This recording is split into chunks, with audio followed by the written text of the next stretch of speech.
tell me that I'm never. Halo semua, salam sejahtera Malaysia. Selamat datang ke channel Fels Lifestyle. Terima kasih kerana terus setia bersama di dalam channel ini. Tuan-tuan dan puan, baru-baru ini melalui laman YouTube channel ini, di ruangan komen terdapat satu komen panas yang menyebut nama beberapa menteri untuk dipecat, termasuk PMX juga diarah untuk letak jawatan. Antara menteri yang dipecat, yang diarah ataupun digesa untuk letak jawatan sebelum ini, yaitu satu NGO yang menggesa Saifuddin Nasution, Menteri Dalam Negeri, untuk dipecat kerana dilihat gagal. Dan di dalam ruangan komen ulasan video itu juga ada menyebut menteri lain yang juga perlu dipecat, antaranya adalah Mat Sabu, Rafizi dan Fahmi Fadzil. Saudara-saudara, melalui komen ini saya pun membuatlah ulasan 3 menteri kerajaan yang diarah untuk letak jawatan. Dan saya mendapat komen yang baharu menyatakan PMX dan seluruh kabinet itu yang wajib letak jawatan, kerajaan yang sedang menjual negara. Dan komen yang seterusnya pula, tak payahlah nak dengar pihak lawan PN. Kerajaan perpaduan terbaik, semua mereka tu sedang buat kerja dengan baik. Kelemahan tetap ada di mana-mana. Siapa yang buat kerja? Siapa yang komen tu? Dan komen ketiga di dalam video itu, nak ganti dengan PN ke? MP bangang, sakau habis duit rakyat. PN pas, jaga bilik mayat pun tak boleh harap. Itu adalah 3 komen pilihan yang panas yang saya kongsikan hari ini. Saudara-saudara, persoalan yang timbul yang paling utama adalah kenapa nak Anwar letak jawatan? Kenapa nak menteri dalam kabinet letak jawatan? Kalau benar mereka gagal, apa kegagalan mereka yang kita boleh lihat hari ini? Sedangkan kenaikan harga diesel baru-baru ini pun seperti yang dinyatakan PMX itu untuk kebaikan rakyat dan negara. Bahkan berkaitan dengan ekonomi, pada bulan Julai ini banyak berita baik yang kita dengar. Dan antara isu yang panas baru-baru ini berkaitan dengan isu hutang negara, Anwar Ibrahim pun sudah membuat pengumuman berita baik bahawa hutang negara mendapat berita baik daripada PMX, yaitu hutang negara dikurangkan. Jadi saudara-saudara yang amat dihormati, di mana relevannya untuk Anwar Ibrahim dan menteri-menteri yang saya sebut tadi melalui ruangan komen ini, di mana relevannya mereka perlu letak jawatan?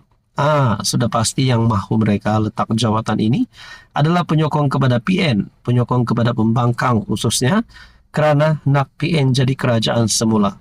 Namun saudara-saudara, adakah kerajaan hari ini tidak baik? Dan adakah kerajaan PN dahulu itu baik? Jadi saudara-saudara, berkaitan dengan ini, apa komen Anda? Anda boleh memberikan komen di bawah berkaitan dengan isu ini.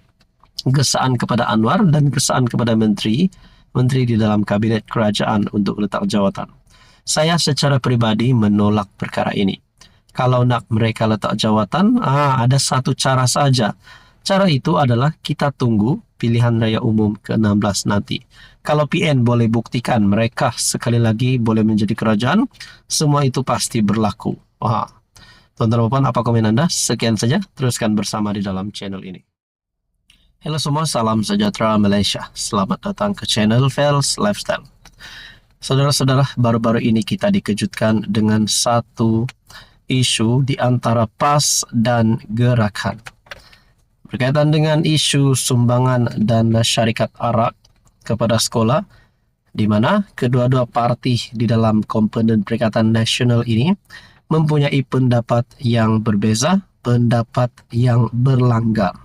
Dan ini membawa kepada satu perbahasan di antara kedua-dua parti dan juga khususnya kepada penyokong-penyokong dan pemerhati politik. Ada yang bertanya, adakah selepas ini PAS dan Gerakan akan bercerai, akan berpisah? Namun saudara-saudara, Baru-baru ini pun kepimpinan gerakan sudah membuat kenyataan melalui presidennya bahwa mereka masih mempunyai hubungan yang baik. Dah seperti teman sejati ataupun mungkin suami istri. Ada saja perkara yang boleh dijadikan sebagai pergaduhan kecil, namun akhirnya mereka tetap bersama. Lebih kurang begitulah. Jadi saudara-saudara, kita menunggu antara pandangan daripada kepimpinan PAS pula. Ini satu pandangan daripada Menteri Besar Terengganu Ahmad Samsuri.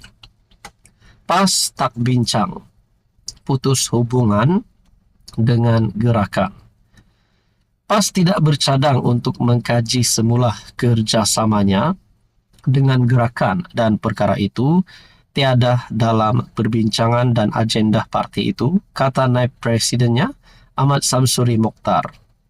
Pemimpin PAS itu menegaskan bahawa hubungan gerakan dengan parti kompeten PN yang lain juga tidak terjejas dan berterusan.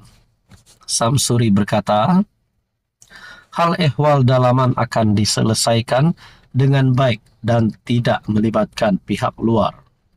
Hubungan dengan gerakan setakat ini tidak timbul apa-apa masalah, berjalan seperti biasa.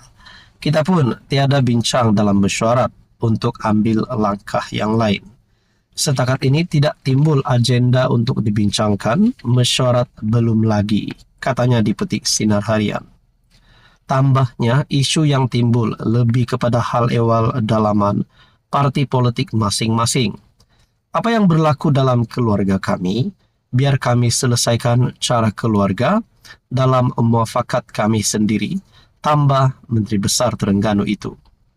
PAS dan gerakan bertelaga mengenai peranan syarikat Arab dalam acara pengumpulan dana untuk sekolah Cina.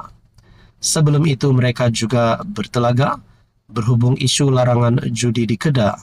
Samsuri menggesa kerajaan bertegas dan tidak tunduk kepada mana-mana pihak berhubung isu pengumpulan dana kilang bir. Kerajaan perlu kembali kepada polisi dan dasar sedia ada yang diamalkan kementerian sejak berpuluh tahun. Negara lain macam Australia pun ada dasar yang sama. Tambahan pula budaya kita dengan isu pendidikan anak-anak muda yang perlu kita tekankan supaya mereka faham mana yang baik dan buruk, katanya. Tuan-tuan dan puan yang amat dihormati, andai katalah PAS dan gerakan ini benar-benar akan berpecah nanti, parti yang mana rasanya lebih sesuai untuk masuk kerajaan? Apa komen anda?